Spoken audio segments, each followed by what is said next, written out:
Hey guys, welcome back to the another video. आज की इस वीडियो में हम बात करने वाले हैं Motilal Oswal mid cap fund के बारे में। अगर आप एसआईपी शुरू करना चाहते हैं या इस फंड में इन्वेस्ट करने का प्लान बना रहे हैं तो ये वीडियो आपके लिए है। इस वीडियो में हम देखेंगे Motilal Oswal mid cap fund क्या है, किस टाइप की कंपनीज में इन्वेस्ट करता है, इसकी रिसेंट परफॉर्मेंस कैसी रही है, फंड के एडवांटेजेस और रिस्क क्या हैं, और सबसे ज़्यादा इम्पोर्टेंट, क्या 2026 में इस फंड में इन्वेस्ट करना चाहिए। तो चलिए वीडियो को स्टार्ट करते हैं बिना किसी देरी के। सबसे पहले समझते हैं what is Motilal Oswal mid cap fund. Motilal Oswal mid cap fund एक actively manage equity mutual fund है जो अपने पोर्टफोलियो का मेजर हिस्सा मिड कैप कंपनीज में इन्वेस्ट करता है। मिड कैप कंपनीज वो होती हैं जो मार्केट कैपिटलाइजेशन के हिसाब से 101 से लेकर 250 रैंक के बीच आती हैं। ये कंपनीज ग्रोथ फेज में होती हैं, इसलिए इनमें लॉन्ग टर्म रिटर्न का पोटेंशियल अच्छा होता है, लेकिन वॉलेटिलिटी भी लार्ज कैप फंड्स के कंपैरिजन में ज़्यादा रहती है। फंड डिटेल्स की बात करें तो fund house Motilal Oswal mutual fund, category mid cap fund, risk level high, investment style active management, minimum SIP 500 rupees, recommended investment horizon कम से कम 5 से 7 साल और आइडियली 7 से 10 साल।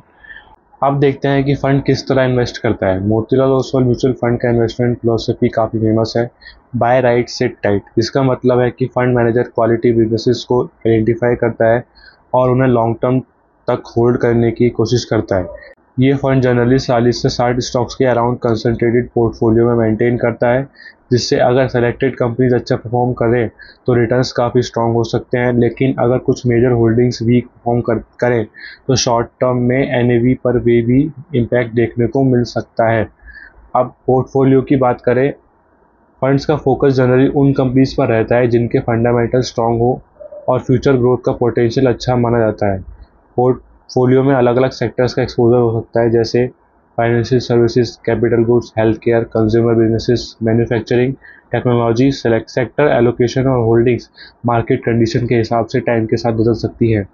रिसेंट परफॉर्मेंस की बात करें, पिछले कुछ सालों में इस फंड में इन्वेस्टर्स को स्ट्रॉन्ग लॉन्ग टर्म रिटर्न्स दिए हैं, लेकिन रिसेंट मार्केट करेक्शन के दौरान मिड कैप सेगमेंट में प्रेशर देखने को मिला, जिस वजह से इस फंड की एनएवी में भी डिक्लाइन देखने को मिला।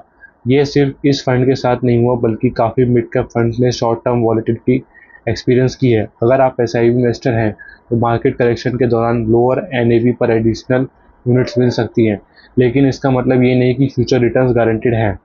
फंड क्यों गिर रहा था? काफ़ी लोगों का सवाल है कि Motilal Oswal mid cap fund recent months में अंडर परफॉर्म क्यों कर रहा था। इसका कुछ रीज़न है। पहला, mid cap market correction. Mid cap stocks में स्ट्रॉन्ग रैली के बाद प्रॉफिट बुकिंग देखने को मिली। जब पूरा मिड कैप मार्केट गिरता है तो नेचुरली फंड की एनएवी भी इम्पैक्ट होती है। Second, concentrated portfolio. ये fund limited high conviction stocks में इन्वेस्ट करता है। अगर कुछ मेजर होल्डिंग्स भी परफॉर्म करती हैं तो इसका इफेक्ट ओवरऑल रिटर्न्स पर जल्दी दिख सकता है। Third, long term strategy. Fund manager बार बार स्टॉक्स बाय और सेल नहीं करता, ये long term wealth creation approach follow करता है। इस वजह से शॉर्ट टर्म में कभी कभी बेंचमार्क के कुछ ईयर से परफॉर्मेंस पीछे रह सकती है। अब एडवांटेजेस की बात करें, अब देखते हैं इस फंड के positives. Strong fund house, experience fund management, quality stock selection, long term wealth creation potential, suitable for SIP investors, focus on fundamentally strong businesses. अब रिस्क की बात करें, हर म्यूचुअल फंड के साथ एक रिस्क भी होता है। इस फंड के मेजर रिस्क है high volatility, mid cap companies में शार्प करेक्शंस आ सकते हैं, शॉर्ट टर्म रिटर्न्स अनप्रेडिक्टेबल हो सकते हैं, 2-3 साल के इन्वेस्टमेंट हॉरिजन के लिए सुटेबल नहीं माना जाता। अब देखते हैं कि हु शुड इन्वेस्ट।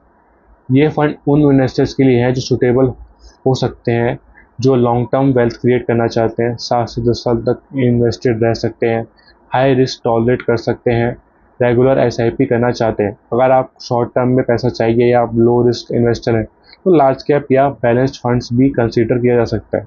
अब फाइनल रिव्यू की बात करें, अगर मेरा ओपिनियन पूछो तो Motilal Oswal mid cap fund एक क्वालिटी मिड कैप फंड है जिसका लॉन्ग टर्म इन्वेस्टमेंट फिलोसफी काफ़ी स्ट्रॉन्ग है। हाँ, रिसेंट करेक्शन की वजह से रिटर्न्स में प्रेशर देखने को मिला, लेकिन सिर्फ कुछ महीनों की परफॉर्मेंस देखकर किसी म्यूचुअल फंड को जज करना सही अप्रोच नहीं होता। अगर आप डिक्लाइंड एसआईपी करते हैं, लॉन्ग टर्म हॉरिजन रखते हैं और मार्केट वॉलेटिलिटी को समझते हैं तो ये फंड आपके पोर्टफोलियो का एक अच्छा हिस्सा बन सकता है। लेकिन इन्वेस्टमेंट करने से पहले अपने फाइनेंशियल गोल्स और रिस्क प्रोफाइल को ज़रूर इवेल्युएट करें।